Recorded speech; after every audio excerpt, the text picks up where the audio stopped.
zara gaur ere. Ez duzu inarrik ez intentziorik aldatzeko ezer. Urak aurpegia jodizunerako badakizu urrena zer den. Denok gaude epe.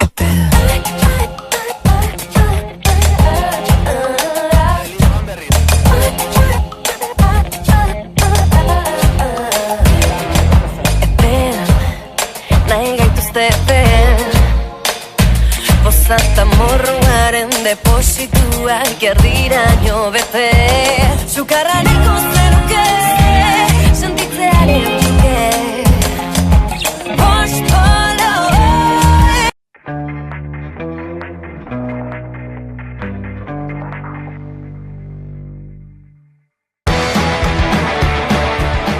Datorren geltokian, kirola, isialdia eta natura uztartuko ditugu. Mugitu, abentura, ekimenaren bitartez. Gure landa eremuak dauzkan potentzialidadeak ikusi eta kirola gure bizitzan daukan garrantzia aztertuko dugu.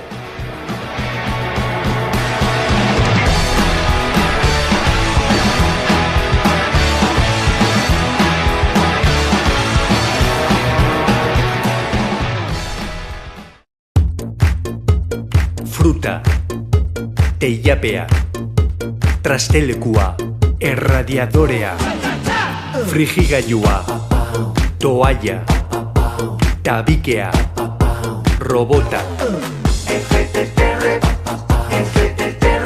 Euskaltelek FTTR dakarkizu, Fiber to the Room, munduko zuntzik aurreratuena gela bakoitzean. Euskaltel, zer nahi duzu bihar?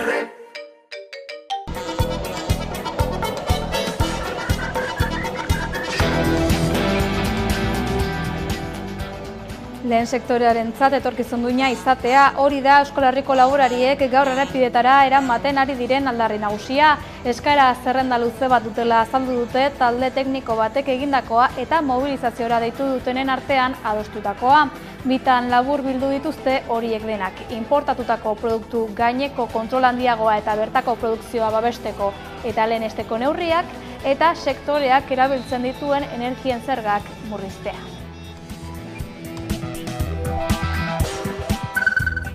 Prefosta elkarteak salatu duenez, pintada homofoboak agertu dira atarratzeko Le Trinket tabernan. Gunea kudeatzen duen Prefosta elkarteak azaldu duenez, sexu askatasunari eta LGTBIQ+ kolektiboko pertsonen eskubidei buruzko jardunaldia egin zuen apirilean bertan eta horrekin lotzen dute erasoa. Erasoa salatzeko elkarretaratzea deitu dute gaurko, orain da elkarretaratzea arratsaldeko 7:00 tabernaren atarian.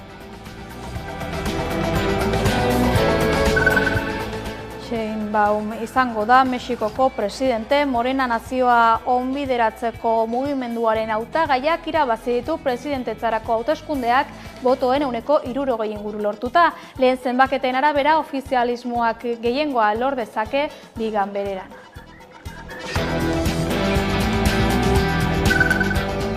Jokin Altunak bere ibilbideko 9. txapela irabazi du buruz buruko 3. Bilbon jokatutako finalean Unai Laso 22-5 mendean hartuta.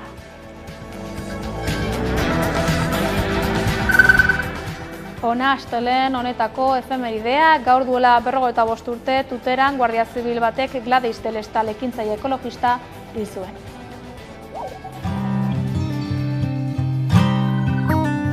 Auzoko karriketan paperezko mila eguzki kalai begiratzen induten naiz eta triste egon.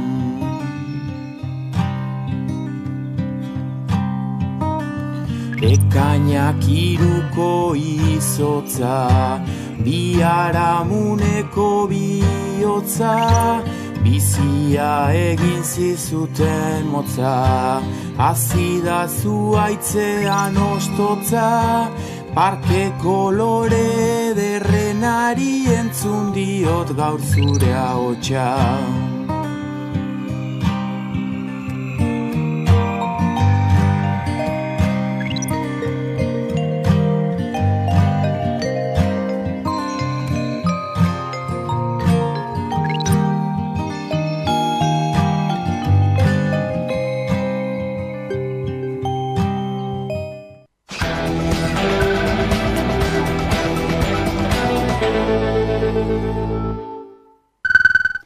Ongi etorri guztioi, eguneko argazkiari helduz hasiko dugu gaurko albistegia, izan ere Euskal Herriko laborariek biriatuko muga itxi dute garraio astunarentzat. Mobilizazioen bidez, lehen sektorearentzat etorkizun duina eskatzen dute. Biriatuko muga blokeatuz egiten ari diren protestak joan den martxoaren antzera.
Ekonomia gaiei helduz Euskal Herriko makina erremintaren sektorea puntako teknologia eskatzen duen makina handietan eta soluzio konplexuetan espezializatu da azken urteetan.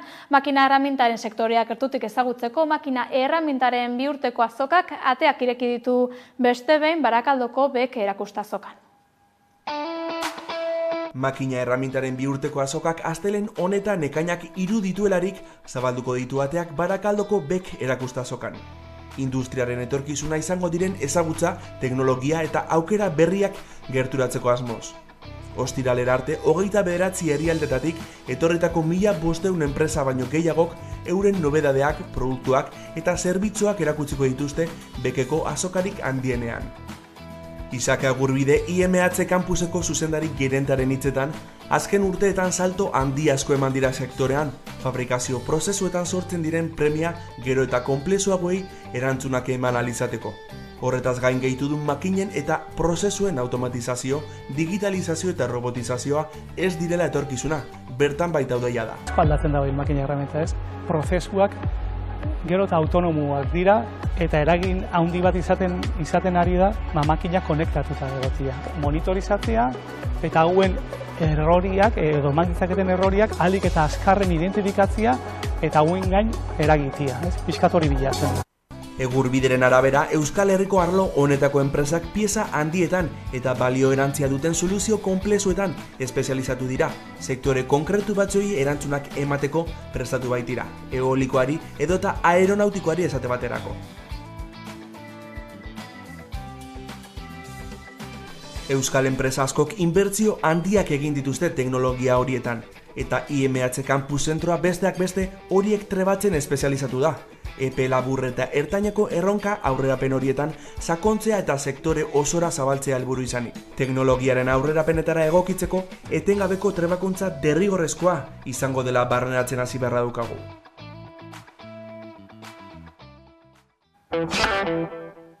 Ekonomiatik politikara Europar Parlamenturako bozen kanpaina azken txanpan sartu da, adi alderdien mezuei. Igandean izango dira Europako Parlamentua hautatzeko hauteskundeak. Kanpaina hortaz azken txanpan sartu da eta alderdiek bozkak eskatzeko azkeneko saiakerei ekin diete. EAJ Euskadiren ahotsa Bruselara eraman duela baieztatu dute alderdiaren ordezkariek asteburuan Agurainen egindako ekitaldian. Etorkizuna jokoan dagoela eta ahots hori mantentzeko beharra azpimarratu du Euskadi Buru Batzarraren presidente Andoni Ortuzarrek. Ahots horrekin besteak beste, Europar funtsak Euskaditik kudeatu behar direla defendatuko duela baieztatu du Oiane Agirregoiteak alderdiaren zerrendaburuak. Ikusten ari da gainontzeko alderdiko politikoei funtsek ez zaiela ezebezazola. Ez daude horretara, Eskerrak Eusko Alderdi Jeltzalea honetaz kezkatzen dela. Euskadiko lehen sektorearentzat, gure baserriarentzat, nekazari, abeltzain eta arrantzalentzat ere. Eusko Alderdi Jeltzaleak orain arte bezala jarraituko du zuek guztiak defendatzen. Hemen eta han. Europa aldatzeko tresna bezala aurkeztu du bere burua Euskal Herria Bilduk. Iruñean izan da asteburuan koalizioaren zerrendaburua den Fernando Barrena. Nafarroak gauzak aldatu daitezkela erakusten duela baieztatu du. Azkeneko urteetan UPN gobernutik kanpo egoteko Bildu ezinbestekoa izan dela gogoraraziz. Baita Iruñeko gobernutik politika ezkertiarrak hartu dituztela ere. Zentzu berean, joera militarista bultzatzen ari duten eskuina eta ultraeskuina gelditzeko lanean arituko direla adierazi du Barrenak. Egungo Europa ez dela guk nahi dugun Europa, hori horrela da, baina bizitzanetako gauza guztietan bezala aukera daukagu etxean geratu gauzak horrelaxe jarraitu daitezen, edo aktiboak izan eta aldaketak eragin. Denon esku dagoela ultraeskuinari egalak moztea zuebaki handia antolatuz Euskal Herria Bilduren inguruan. Ongizatearen estatuarekin amaitu nahi dutenei aurre egiteko alderdi sozialista indartsua behar dela aldarrikatu dute asteburuan PSEko ordezkariek. Eskubide sozialetan emandako aurrera pausoak defendatzeko PSOE bozkatzeko eskatu du Eneko Anduezak, Euskal Sozialisten idazkari nagusiak. Kalitatezko enplegua eta lan baldintza duinak bermatuko dituzten neurriak aurkeztuko dituela baieztatu du Idoia Mendia alderdiaren hautagaiak, Europa sozial eta aurrerakoi baten defentsan. Europan indartsuagoak izan behar dugu hauteskundeetan tinko erantzunez eta gure bultzadarekin eraiki ditugun aurrerapen sozialak defendatzeko. Europa gehiago, zaintza gehiagorekin, eskubide gehiagorekin, aurrerapen gehiagorekin eta bake gehiagorekin. Hori baita gure ekonomiak eta gure gizarteak behar duena. Espainiar estatuaren baitan aliantza errepublikanoa eraiki ahal izateko, Podemos paper hegemonikoa berreskuratu behar duela baieztatu du Pablo Iglesiasek Bilbon egindako ekitaldian. Erabakitzeko eskubidea eta eskubide sozialen aldeko borroka estatuaren markoan eman behar dela baieztatu du, eta noizbait Bilduri botoa eman diotenen babesa eskatu du. Ultraeskuina eta eskuina oso indartsu dago, eta horregatik oso garrantzitsua da Podemos indartsua egotea. Quiero pedir hoy a la gente que ha votado Bildu en otros procesos electorales que ayuden a que Irene Montero llegue con todos los diputados posibles al Parlamento Europeo. Hace falta que Podemos vuelva a hegemonizar esa izquierda estatal para construir una alianza republicana. Ekainaren 7 arte luzatuko dira Europako hauteskundetarako kanpaina. Bozketak hilaren 9 izango dira. Europarrek 720 ordezkari hautatuko dituzte orduan. Horietatik 71 Espainiar estatuaren barruti bakarretik aterako dira, eta 81 Frantziar estatuaren barrutitik. Arnaldo Otegi Bilduko koordinatzaile nagusiak agerraldia egin du gaur Donostian, eskuin muturraren aurrean akordio zabalak eta gutxieneko programak eskatu ditu. Euskal Herriak, gure ustez, Euskal Nazioak, ongi ikasita ditu historiaren irakaspenak. Eta zentzu horretan, garaiaretara bueltatuz ere, uste dugu Euskal Herria Bilduk gauza bat ikasi duela eta praktikak jarri duela koherenteki. Eta da, eskuin muturra atea jotzen duenean, fronte zabalak eta gutxieneko programak. Sektarismo gutxi eta eskuzabaltasun asko. Eta guk uste dugu hori dela fasistei eta autoritariei aurre egiteko errezetarik hoberena. Beraz, beratzean, berriz ere Euskal Herriak beste kolore batez margotuko du bere herria. Euskal Herria Gernikaren herria da, gu Gernikaren seme-alaba gera. Eta ekainan beratzean, Gernika berri bat margotu behar dugu. Herritarra, arte politikoaz josita, Euskal Herriari, munduari eta Europari esateko gu bakearen aldekoa garela, gu antifascista garela, gu independentista garela, ez ere frogatuko dugula, beste margo horren bidez, Euskal Herria ezberdina dela. Eta beraz, berriz ere frogatuko dugu nazio honek beste era batetara erantzuten diola erronka historikoei. Eta beraz, nazio hau ezberdina dela. Ez besteak baino hobeagoa ero txarragoa, ezberdina baizik. Europako Parlamentuko diputatuak hautatuko dituzte, datozen ekainaren 9 hauteskundeetan. Europako Batasunaren egitura korapilatxua da eta norrobe gaia hitz egiteko Bruselan Europar Batasuneko proiektuen berri ematen duen Jon Larratxea, kazetaria. Baino ongi etorri, Jon. Arratsaldeon. Hasteko, nolako giroa dago Bruselan?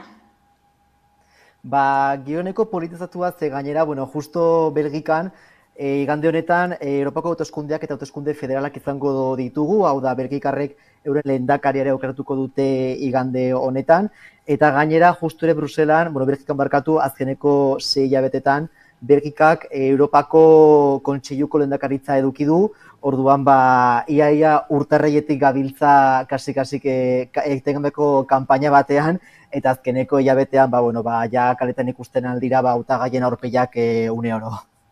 Igandean hauteskunde federala daude Belgikan baita ere, orduan giroa pilpilean egongo da ziur aski.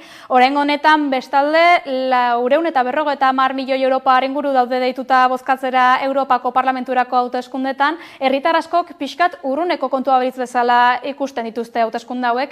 Naiz eta hauteskunde hauen bitartez erabaki garrantzitsuak hartuko diren, ezta? Azken finean hartu behar da kontutan, normalean Bruselan hartzen diren erabakietan, hor daudela gero estatutan ezarriko diren legeak, adibidez, 2022an, datua pixketan zandut, baina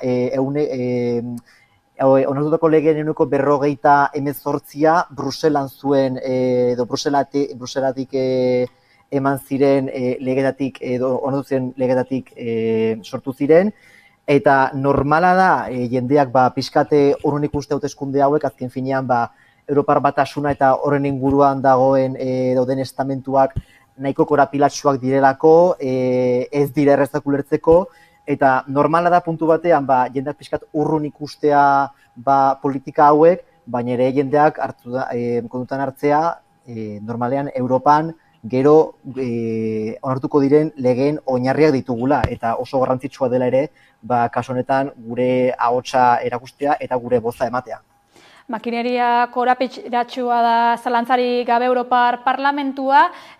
Hau kontuan izan da, zer da eurodiputatu eta parlamentuak hauteskundeen ondoren egin beharko dutena?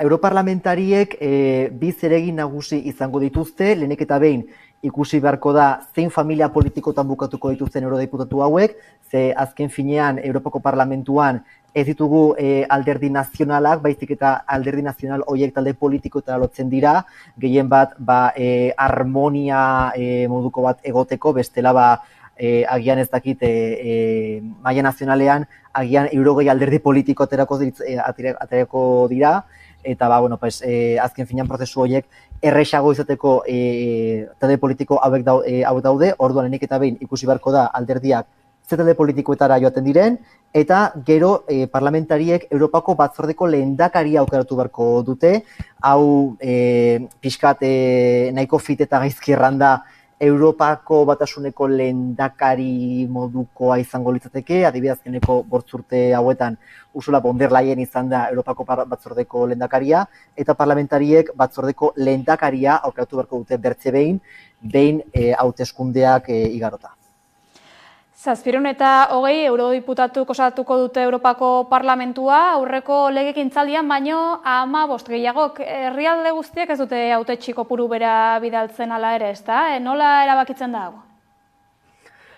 Erabaki nahiko sinplea da, azken finean, estatu bakoitzaren biztanleen arabera erabakitzen delakoz, bakarrik bi arau moduko badira, eurodiputatu gehiengoa 86an dago, Alemaniak aukeratuko ditu 96 eurodiputatu, eta gero bestaldetik gutxiengoa 6 eurodiputatutan dago, Zipre, Luxemburgo eta Maltak aukeratuko dituzte 6 eurodiputatu, gehien bat gutxiengo ordezkaritza bat edukitzeko parlamentuan, baina azken finean erran bezala, estatu bakoitzak duen biztanleen arabera erabakitzen dira numero horiek. Hau kontuan izan da, Euskal Herritik 6 diputatu baino gehiago bidaliko dira, ezta? Ikusi beharko da aurtengoa ez, legaldi honetan zenbat izango diren, azkeneko legaldian 8 eurodiputatu egon ziren Bruselan hemen, Euskal Herritik etorrita, eta pixkat listak ikusita eta inkestak ikusita baliteke 6 bat egotea bertze bin hemen Bruselan, baina bueno, hau ez dugu 100% jakinen, hemendik aste batera arte behin betiko emaitzak edukitzean. Ikusi beharko dugu, gainera aurrez esan bezala fase desberdinak ditu eta ikusi beharko da. Hauteskunde kanpainari begira jarriz, ultraeskuinaren balizko gorakada nabarmendu dezakegula esango zenuke edo... Bai, azkenean, fenomeno global bat izan azkeneko hamarkadan eta inkesta guztiak diote ultraeskuinak gorakada handia izango duela hauteskunde hauetan. Eta ikusi beharko da, zen izango den bere eragina, zenbat eurodiputatu eskuartuko dituen ontakoan, eta nola gorakada honek eragin ezten alduen Europako politiketan. Jada, ikusi dugu legealdi honen bukaeran, bereziki alderdi demokrata kristauetik eman diren proposamenak bira hori ultraeskuin erantzi izan dutela, eta ikusi beharko da behin jakinda zen izango den alderdi ultraeskuindarren egitazko indarra legealdi honetan, ikusi beharko da zein izango den bere eragina Europako politiketan, baina inkesta guztiek eta ere maila nazionalean izandako hauteskundek diote ultraeskuinaren gorakada izango dugula baita ere Bruselako parlamentuan.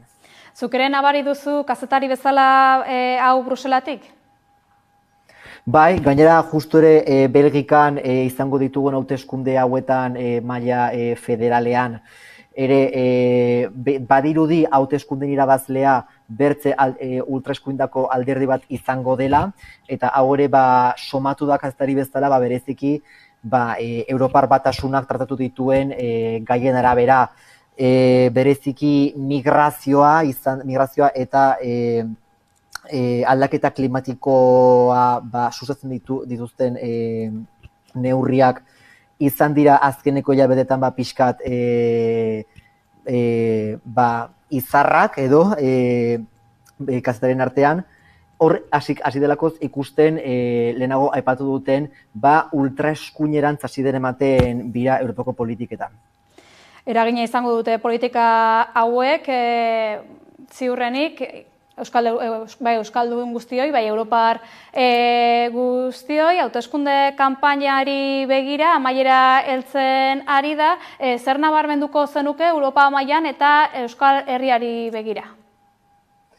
Europa mailan nabarmenduko nuke, kanpaina honetan baino, adi egon barko gorela hurrengo asteetan. Hemen Europar Parlamentuan alderdi ultraeskuindarrak bi taldeetan dodelakoz banatuta, azkeneko astetan zenbat gatazka eta barne gatazka egon dira talde hauen artean, eta ikusi barko da kanpaina behin bukatuta, hauteskundeak behin edukita, seguru aski da badakigulakoz zegorakada izango den ultraeskuindarren artean, ikusi barko dira horko ikamikak, ea zenolako eragina duten parlamentuaren egituran, eta uste dute Euskal Herrian kanpainan zentratuta egiten alden gadaren nagusiena izango litzatekeela ikustea, ea duela 2 hilabete ikusi genituen tendentziak ea segitzen duen, eta ikusi gehien bat ea EH Bilduren gorakada bat izango dugun are handiagoa, ikusi beharko da ere EAJaren emaitzak zeintzuk izango diren, eta uste dut gehien bat tendentziak ikusteko froga izango dela Euskal Herria mailan.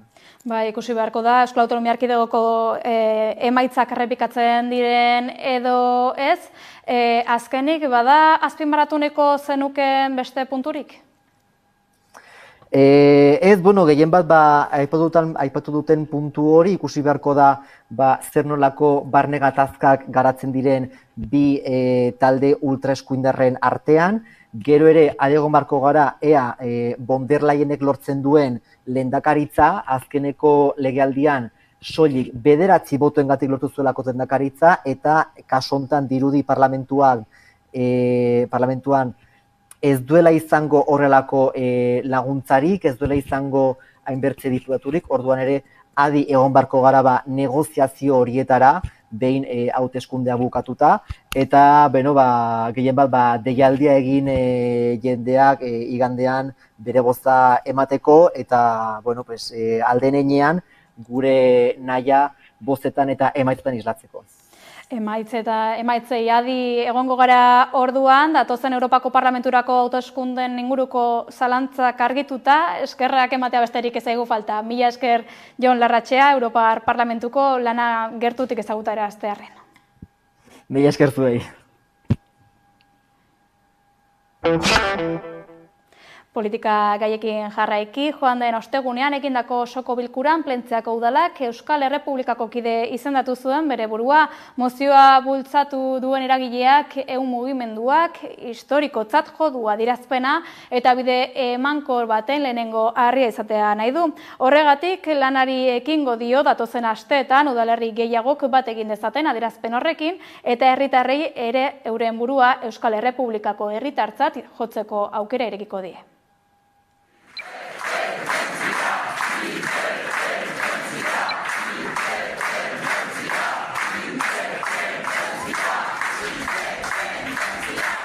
Argian eta sinplean, Plentzia autodeterminatu da. Zorionak. Eskari konkretua egiten diegu herritar, eragile, sindikatu eta alderdiei. Lagundu diezagutela Euskal Herriko udal guztietan mozio hau aurkezten eta aurrera eramaten. Aldeko botoak, kontrakoak, abstentziak.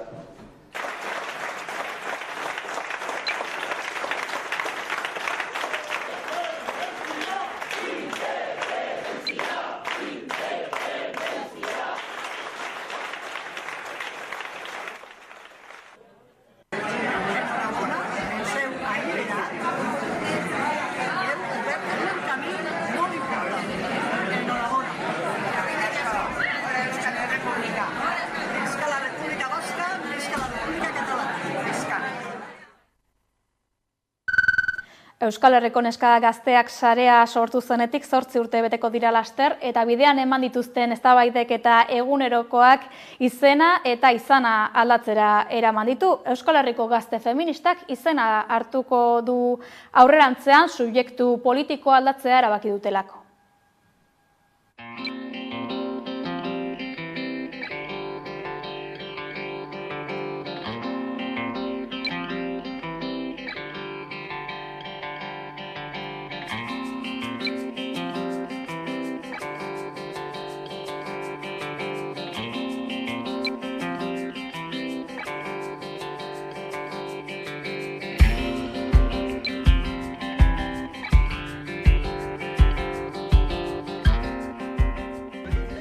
Beraz, hemen gaudenok, gure sarea osatzen dugunok, ez gaitu elkartzen neska izateak.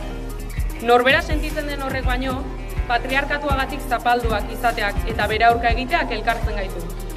Proiektu politikoak, sistema iraultzeko eta berri bat eraikitzeko nahiak eta konpromisoak.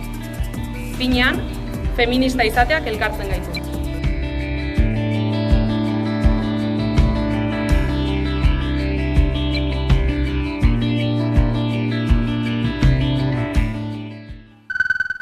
Tantaz-tanta, Euskal Eskola Publikoaren aldeko aldarria urte osoan joan da ordizia bustitzen, publikoa aido lelopean.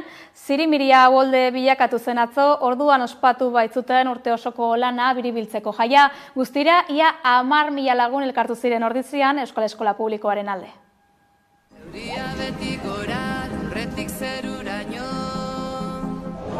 Euskal Eskola Publikoen jaia ospatzen ari dira ordizian, publikotasuna, aniztasuna, euskara eta kohesioa batu dituzte gaurkoan. Eta, gaurko helburua da eskola publikoa aldarrikatzea. Aldarrikatzea eskola publikoa izan behar dela hezkuntza sistemaren ardatza, eskola publikoa delako guztiona eta guztiontzako. Ildo horretan egin zenbait erronka ditu aurretik. Lehenengo da behin komunitateak indartzea, ez? Azkenean guk ulertzen dugu eskola publikoa komunitatean oinarritutako eskola bezala, ez kanpotikan datorren arauen bidez arautua, baizik eta eskola publikoa bertakoak egiten dutela. Horretarako inportantea da komunitatea indartzea, informazioa izatea komunitatea, komunikazioa izatea eta elkarlana. Saretzea baita, ez? Eskola publikoen arteko sarea, elkarrengandik ikasteko, ez? Eta gero baita ere, esan duguna da, lortu dugu, ez? Eskola publikoa eredukoa izatea bere osotasuna, baina argi dago euskara maila hobetu behar dela, ez? Oraindik ere hobetu behar dagoela euskara maila. Eta behar duguna da azken finean, baliabideak izatea eskola publikoak ikasle guztiei kalitatezko hezkuntza emateko. Euskal Eskola Publikoen 31. jaia ospatzeaz gain Ordiziako Urdaneta Eskolaren 50. urteurrena ospatzen ari dira. 50 urte bete ditugula, eta 50 urte hauetan, eskola publikoaren defentsan aritu garela, baita ere aniztasuna modu aberasgarri eta eraikitzailean lantzen, eta eskola publikoaren defentsan. Azkenean, gure eskolak irudikatzen da, ordizin dauena aberastasuna, aniztasuna, egon zan ondala 50 urte bere sorreran eta gaur egun dauena bai, ez? Eta pixkat urtiak daramatzagu bai festa honen bidez bila, eta baita ere gobernu eta gokien administrazio publikoei hemengo herriko desorekan larriei erantzun bat emateko, ez? Orduan, guretzako hau da festa egun oso importante bat, unkigarria, hasieratik bukaeraraino, eta bereziki da aldarrikapenez betetako hori, jatsan ezina da, oso herriko kohesio aniztasun eta euskalduntasuna da jokoan, eta eskatzen diogu benetan administrazio publikoa dagokien horri ausartak eta eraginkorrak hartzea.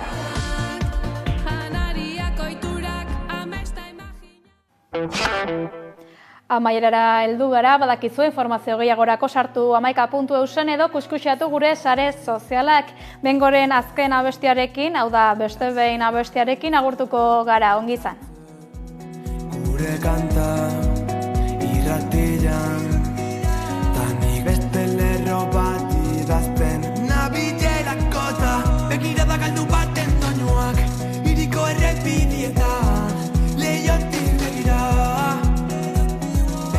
Begirada baten menpe harima, egunak natzen denian, leiotik mundua. Tazen bat gau, horeta ibeira zuretzat idazten,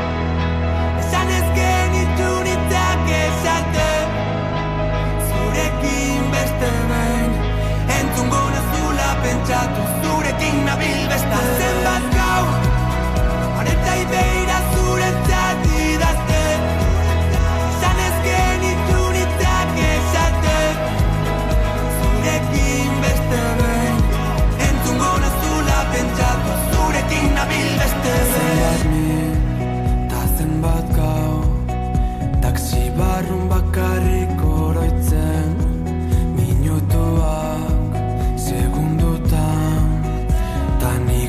begira pentsatzen nabilerakota, begirada galdu baten doinuak, iriko errepidietan, leiotik begira. Begirada baten menpe harima, egunak natzen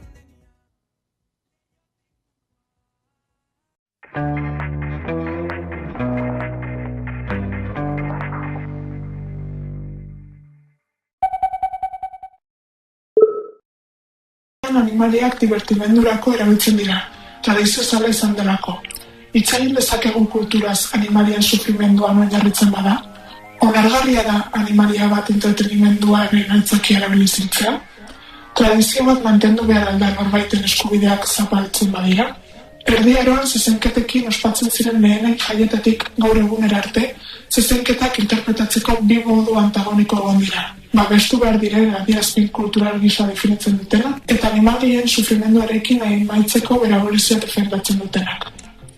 Ez da zentzuzkoa, ezetikoa zezena agonikoki hiltzea, poliki-poliki, toreroak sartutako ezpatek zutik mantentzea galarazi arte. Artearen izenean hori egiteak izaki bizidun horren sufrimenduak baino gehiago balio aldu.